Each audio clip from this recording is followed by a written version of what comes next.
West ബാങ്കിൽ Oscar award നേടിയ സംവിധായകന് ക്രൂരമർദ്ദനം.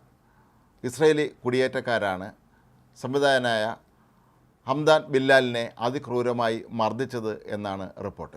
ഇദ്ദേഹത്തിൻ്റെ വീട് ആക്രമിച്ച 15ഓളം വരുന്ന സംഘം ആയുധങ്ങളുമായിട്ടാണ് അവിടെ എത്തിയിരുന്നത്.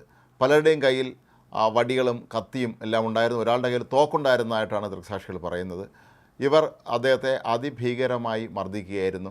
ഹംദാൻ്റെ തലയിൽ നിന്ന് രക്തം ഒഴുകുന്നത് കാണാമായിരുന്നു എന്നാണ് ദൃക്സാക്ഷികൾ പറയുന്നത്. തുടർന്ന് ഇവർ വീടിൻ്റെ ചില്ലുകൾ അടിച്ചു പൊട്ടിക്കുകയും വീടിന് നേരെ ശക്തമായ തോതിൽ കല്ലേറ് നടത്തുകയും ചെയ്തു.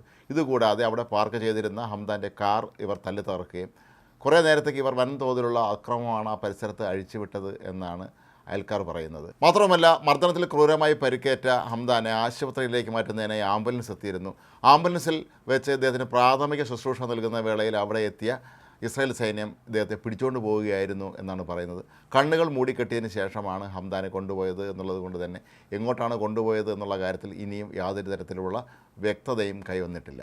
ഈ വർഷത്തെ ഓസ്കാർ പുരസ്കാരങ്ങളിൽ മികച്ച ഡോക്യുമെൻ്ററിക്കുള്ള പുരസ്കാരം നേടിയ നോ അതർ ലാൻഡിൻ്റെ സംവിധായകർ ഒരാളായിരുന്നു ഇദ്ദേഹം. തെക്കൻ എബ്രോണിലുള്ള ഫലസ്തീൻ ഗ്രാമമായ സൂസിയയിലേക്ക് നിരവധി കുടിയേറ്റക്കാരാണ് എത്തിക്കൊണ്ടിരിക്കുന്നത്. നോ അതർ ലാൻഡ് മറ്റ് നിരവധി ഡോക്യുമെൻ്ററികളെ പിന്തള്ളിയാണ് ഇത്തവണ ഓസ്കാർ പുരസ്കാരം കരസ്ഥമാക്കിയത്.